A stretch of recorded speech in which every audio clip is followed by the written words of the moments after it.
Hi, welcome to Here to There, hosted by Carolyn Taketa, former attorney, current small groups pastor, and life coach. Through monthly conversations with pastors, authors, and guests, we hope to stir your thoughts and encourage you to move from where you are to where you want to be, in your personal life, in your leadership, or in your ministry. Hi, everyone. Thank you so much for joining us on Here to There, where we explore how we move from here, our present reality, to there, the future that God has for us.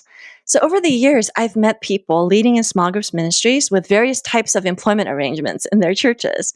Some are full-time, some are part-time paid staff, but many are also full-time or part-time unpaid volunteers, especially in smaller churches or new church plants.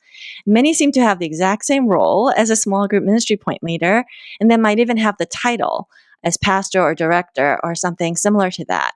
And these folks are sometimes bivocational, and they work in marketplace jobs that pays the bills. So, actually my dad did this for a couple of decades. He had a successful full-time practice as a veterinarian. And then after he completed his MDiv through night school, he became an ordained pastor. And I remember telling him why you didn't want to do this on top of having a full-time plus job. And he just really loved doing the work of pastoring. And so he was a veterinarian by day, and then he worked as a volunteer unpaid pastor during evenings and weekends, often performing the same functions as the associate pastor on staff. And so we know that Apostle Paul was also bivocational at times and works as a tradesman, providing for his own needs and the needs of his team. So I was thinking, given the constraints on ministry budgets, especially in this pandemic year, I know that that's kind of a conversation going on in our church right now, that it's helpful to consider other staffing options for our ministries. And could someone in your church have the calling and capacity and the desire to become an unpaid bivocational small groups minister? Perhaps. So my guest today, Peter Clow, is a bivocational groups pastor, and he's familiar with the benefits and challenges of having his feet in two vocations. I was going to say foot, but there's two vocations, so you'd have to have 2 feet, and managing the tensions of both a minister role and a full-time secular job. So thank you, Peter, so much for joining us on Here to There. Well, thank you, Carolyn. I'm glad to be here. And so Peter lives in New Hampshire with his wife and his 3 kids. We were saying earlier that this may be the furthest point in the U.S. that I've interviewed somebody, since I'm in SoCal and he's out in New Hampshire, which I understand. Is there snow yet? I'm guessing yes. Actually, on Halloween, it snowed just a little bit, but enough to be cold and cover the ground. And it's so pretty when that happens, right? The first snowfall. My daughter in Boston says it's really pretty day 1, and then it's not great for 5 more months. Yes, it was pretty, but it was also, this is way too early. I want fall to continue on. So I actually got a great picture of one side of the street was the fall colors of New England, and the other side of the street was covered with snow. Oh, it's so nice. I know. Those pictures are so pretty. We have the unexciting weather here of 80 degrees all the time. Well, since 2014, Peter served as a discipleship pastor at Emmanuel Baptist Church, overseeing the small groups ministry, and he also serves on the Senior Leadership Pastoral team, assisting in teaching and preaching, as well as the growth and vision of his church. Peter is an Air Force veteran who works full-time for BAE Systems, which is a leading defense and aerospace company, as a manufacturing supervisor. And Peter, you were saying you've lived all over the world with kind of the different jobs you've had. It was mostly when I was in the military. We would do deployments from the Middle East to Guam to Hawaii. It was usually short trips, but it was definitely a taste of around the world. Japan, that was pretty cool. So a taste of the world. Yeah, which does give you a different perspective. So since 2018, Peter's been involved with our small group network, and that's when we first met, I think, just in passing, and is currently our New Hampshire State Leader. And you might also recognize his name from Small Group Network blogs because he's part of the blogging team. So thank you for doing that as well. So let's start the conversation by defining what a bivocational pastor is. And you and I both did research on this. And we came up with 2 different conclusions, which, the wonderful world of the internet. But traditionally, a bivocational pastor used to be someone who served the church in a part-time formal role without financial compensation. Usually it was because the church was so small or so new that it couldn't afford to pay the pastor, or the pastor didn't need the money, which was a little bit of my father's case. He just declined it. But in 2018, though, I saw an article from Lifeway Leadership noting an emerging trend, and they called it that there's a growth in bivocational pastors because they wanted to do that they intentionally chose to stay in the marketplace and saw that God's calling was in both spheres. And so they saw their secular jobs as part of their calling. And so they wanted to make sure that they could keep that going even while ministering in the church. So Peter, for you, tell us a bit about your story. Like, which of the two versions of bivocational pastor were you? Well, as I mentioned when we first discussed this, I never considered myself bivocational or a bivocational pastor. It kind of always grew out of a desire and a love to just want to serve God. And so I just ended up, and we can get into the story when you want to, but I just ended up to the place of where I was doing both things. And that's where I felt God was calling me.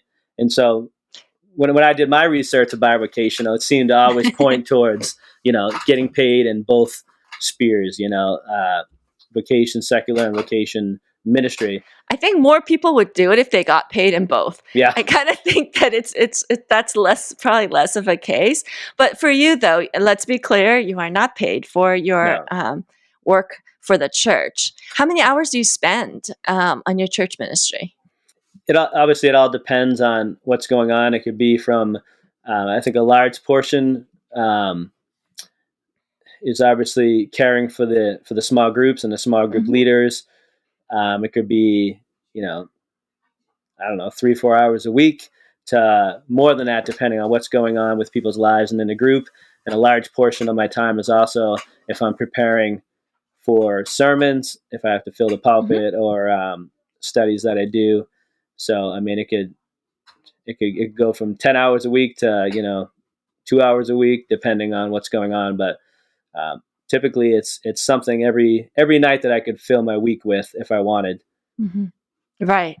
Ministry kind of has a way of expanding in that way.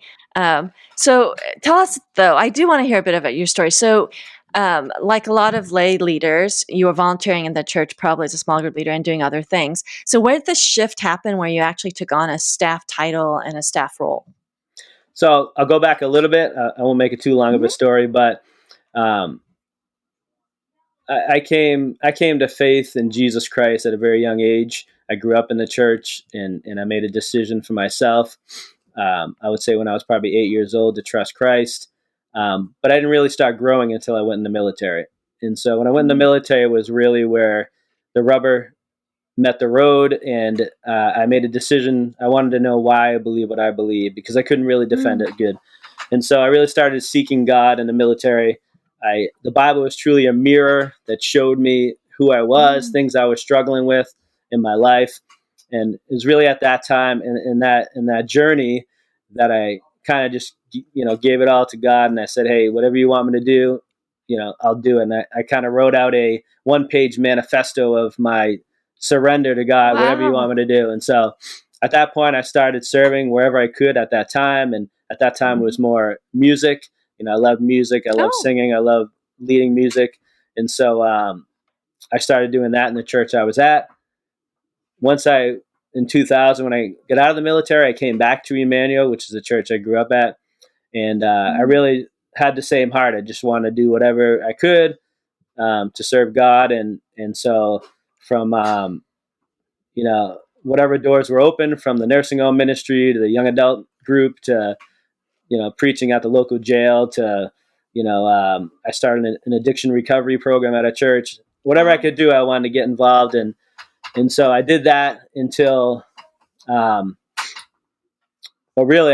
did that until 2014 when I accepted the role of Discipleship Pastor, which was over our small groups. And that's a story in itself, because we transitioned from a traditional model of one Sunday school that a guy taught for like 40 years to, mixed groups. And so that was a transition in itself. And so, but in 2009 was when I officially became part of the senior leadership team, if you will.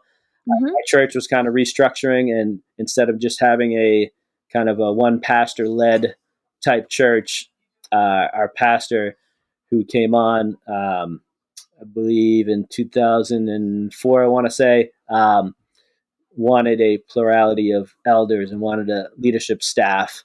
And so at that time was when I kind of took that role. But it was a journey.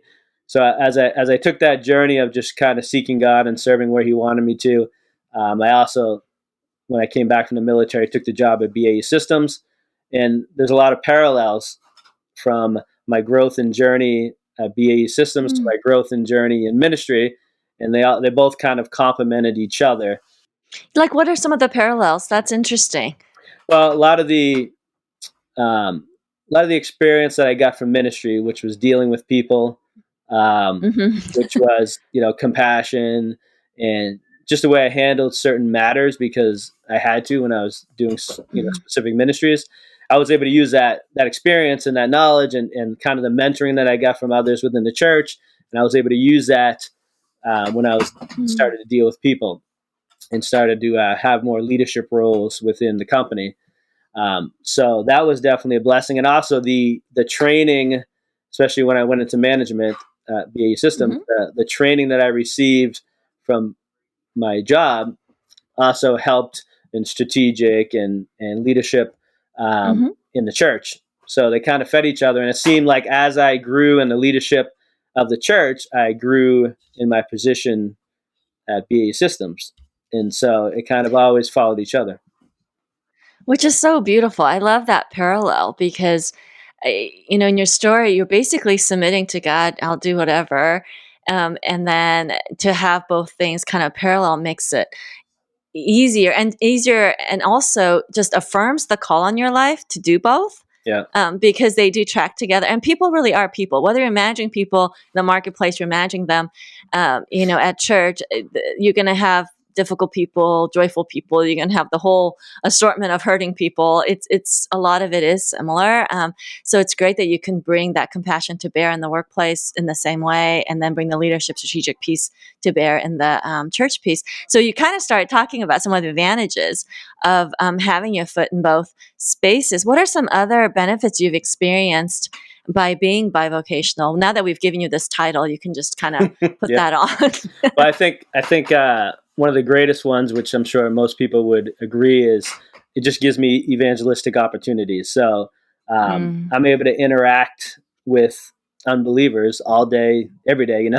It gives me kind of these relevant and fresh interactions with people, so that when it comes to ministering, whether it's in a small group capacity and encouraging small group leaders and groups to make sure outreach and evangelism is part of their daily lives, I can go to the experiences that I've had and the opportunities that God has given me at my workplace as well. So that's definitely a blessing that keeps me relevant and in touch with society. I would say also it allows me to be relevant to the people that I'm ministering to at my church. So I can have compassion with the leaders who work a 40, 50-hour week, and then have to also go to their groups and kind of prepare and have the time available to do their ministry as well. So I think it allows me to be a little more relevant to them and relatable, if you will. Yeah, for sure. So I think those are kind of three: the parallel in the training and experience I'm getting, the interactions with the lost, and also the being relatable to the Christians that I deal with. Yeah, and I think you also have some preaching responsibility. So I would imagine that, when you look out at the congregation, like, the struggles because you're not in a holy staff huddle where you're primarily just interacting with other Christians. You actually know the challenges that are out there. And I think that's really helpful because it's part of the relevance that you're talking about. I think it gives credibility to your witness on both sides, right? And then do you ever find yourself, like in your secular job, that once some of those guys know that you're also a pastor, does that give you a higher level of accountability? How does that impact when they find that piece out about you? That's a good question. I don't necessarily, blurt it out there. Hey, by the way, I'm a pastor, but we're going to get you a shirt that says Bi-vocational Pastor, and then people will ask. Well, I do have one that says Discipleship Pastor, but I feel weird wearing it. So, but yes.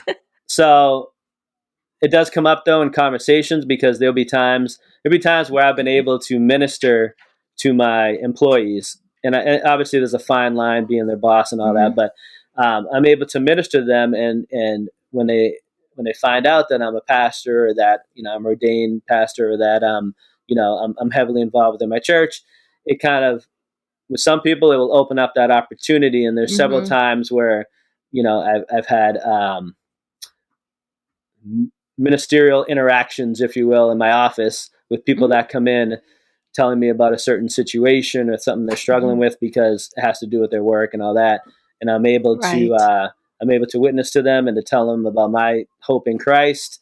And there's been several where I've been able to lead them to our church or our church website. We have all our sermons on and stuff. So it's definitely been a blessing there. And another thing with the relevance is when COVID happened, I was able to see kind of firsthand with the people that I work with and that are in the factory that I work with, their real anxiety and concern over COVID. Right. And so, while you have other Christians fighting about whether they should wear a mask or not because of their own preference, you got people that are generally concerned and anxious and fearful that need to be ministered to.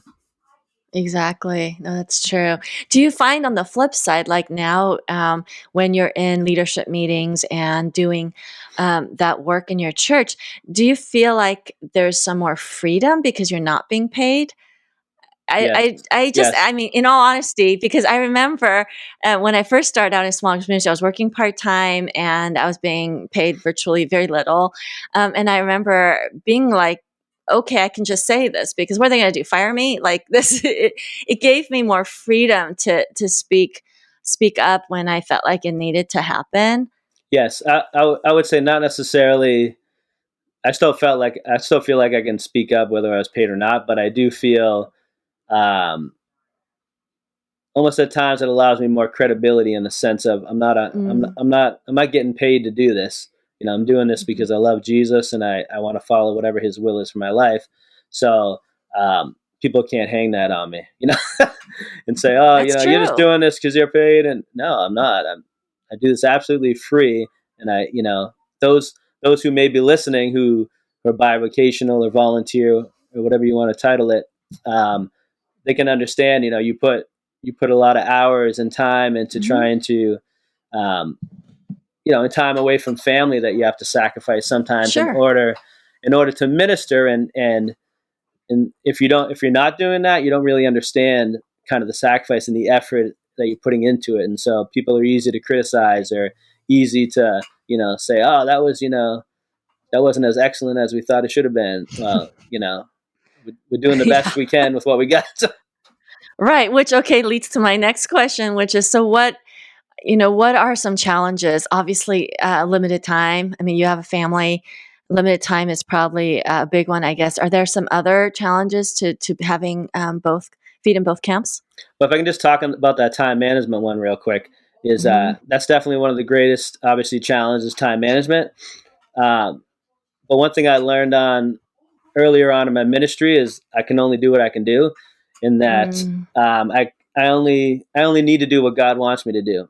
So I used to, when I was involved with the faith-based addictions recovery program that I was directing, I would get overwhelmed because there'd be so many things to do and so many things I want to do and so many people I want to meet and so many organizations I want to talk to, but I couldn't do it all without neglecting my family or without neglecting, life. So I determined that, God, whatever you want me to do today, show me whatever you want me to do, help me to get done whatever you want me to get done. And when I did that, I could, with peace, just whatever get done is what God wanted to get done. And so you kind of got to have that mindset that God knows how many hours you have in a day.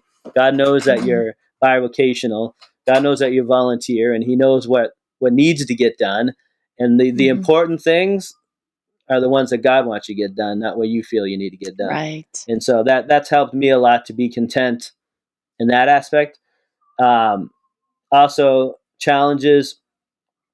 I think, I don't know if all bivocational ministers struggle with this, but I think I've struggled probably to be honest, for the whole 20 years of just the seeking God of whether he wants me to work full time or part time, And so Mm-hmm. I think that's been a constant struggle in my heart. And I know when Mm.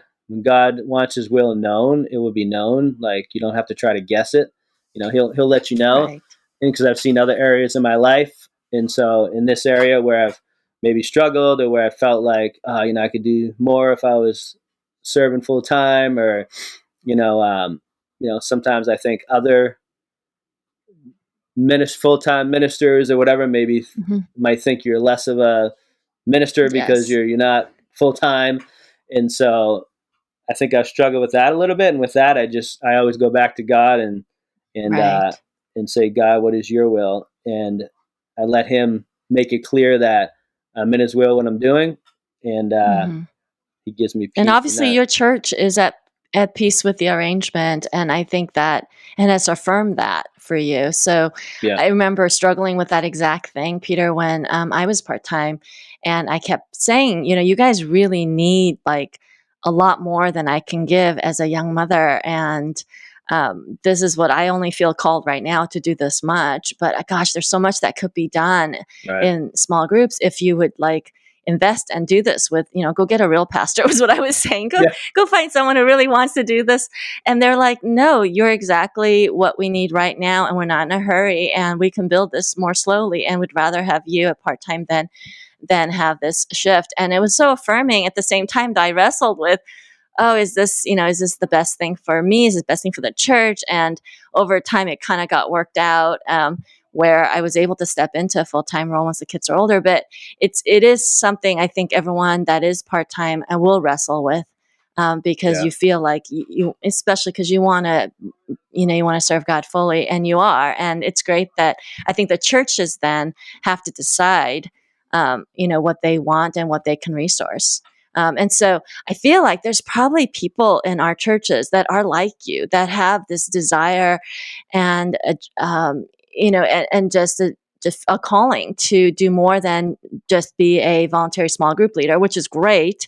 Or maybe even a coach, which I know a lot of churches have that role, and that's volunteer, and we don't call them staff.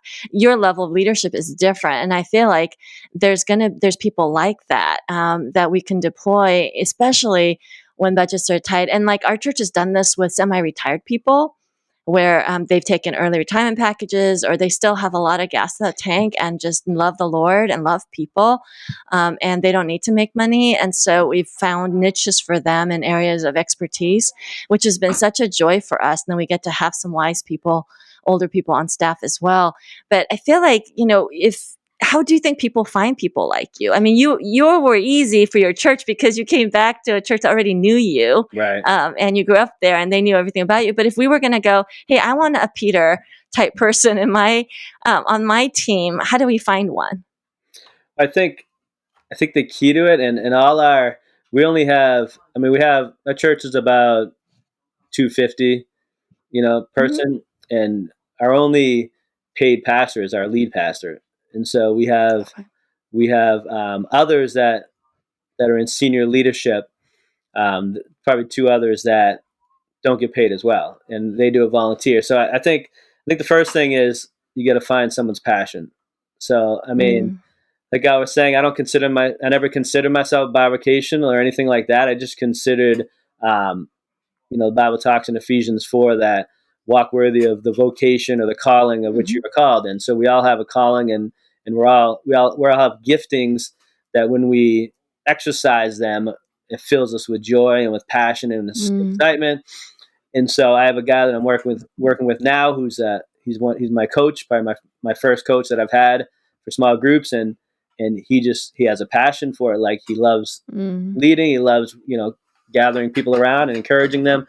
He's creative, and so I think finding someone's passion. If you find someone's passion and give them the ability to utilize that, then you just it's like anything you love. You just do it, and time flies, and you just enjoy doing it. So, also obviously someone who's devoted and committed, like, they Mm-hmm. love Jesus and they want to serve whatever God would call them to do.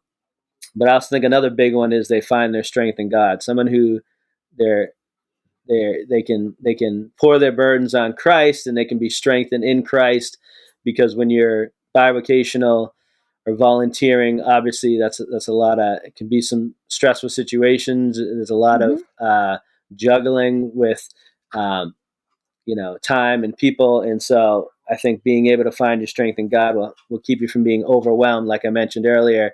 Being content and only getting done what you can get done, and trusting Him in that. And then a last one, I think, is someone who is able to mentor and train others. So basically, someone who can gather a team, because you can't do everything yourself.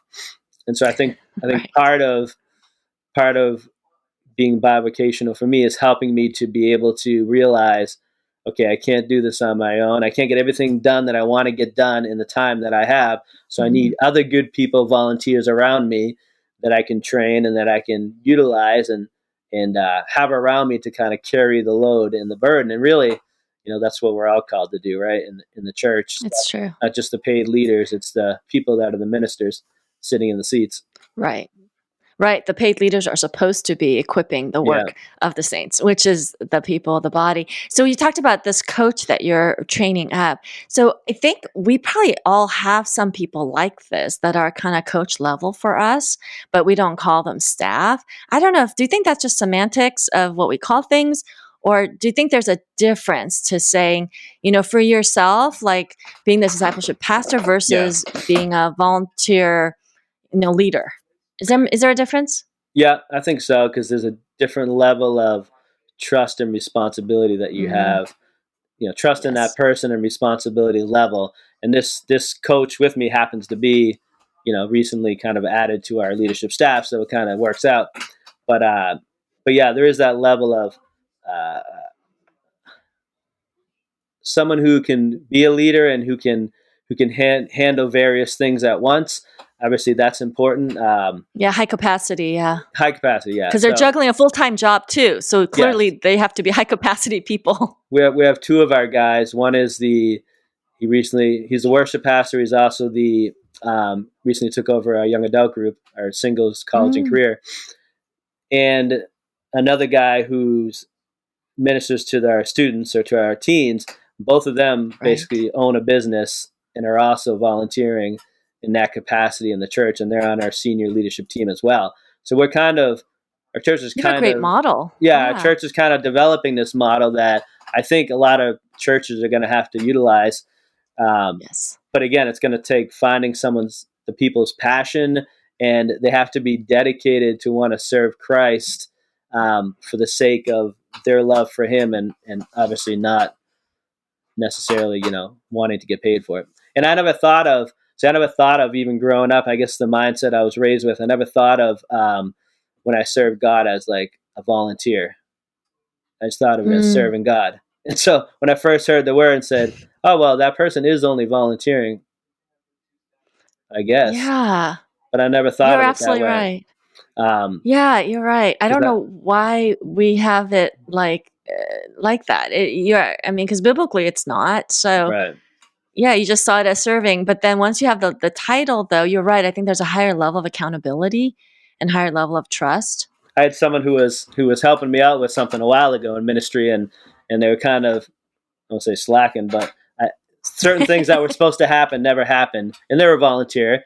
But I always, again, I was probably a little too gung ho at the time, and to me it was like, if you're going to do something for God, you want to do your best, and it's not just a second thing. To me, it's like number one. And so I was talking to the person like, I am just a volunteer, and that's when it kind of struck me like, I guess, but I never thought of it that way. I thought of it as we're serving God, and I want to do my best. But yeah, and I think maybe prior generations, my parents very much thought the way you do and saw it as part of their discipleship. Following Jesus automatically meant you served, period. I don't know that we necessarily have that mindset in this generation now. I think we kind of you are following Jesus, and then you can choose to serve, right? We're always inviting people to choose to serve, rather than seeing serving as an automatic outgrowth of your commitment to the Lord. Right. I think that that framework, which is more biblical, is not as prevalent as maybe it once was, which might be why it may be harder to find bivocational people. The last thing I wanted to ask is, if someone was thinking about it, say someone who's listening has been a coach or involved in the ministry, but they would like a seat at the table. They would like more leadership, more influence in their church. What would you advise them? I would advise them, you're always safest when you're in God's will. So if God is leading in that way and he opens up an opportunity, then it's a matter of stepping out in faith. And as someone once said, I believe it's Charles Stanley, it's our responsibility to obey. It's God's responsibility to provide. So, step in and don't worry about how qualified you feel or how qualified you think you are, but understand that when God calls and he opens the door and the leadership is confirming that, step out in faith and just do it. Yeah, that's a good word. I think we tend to second guess it a whole lot. Or if someone's wanting that and their church isn't asking yet, they may not have thought of it. True. And then to encourage them to have the conversation and see if that might be something God's calling you to and calling church to. And I'm guessing a lot of churches would be really happy to have a unpaid leader.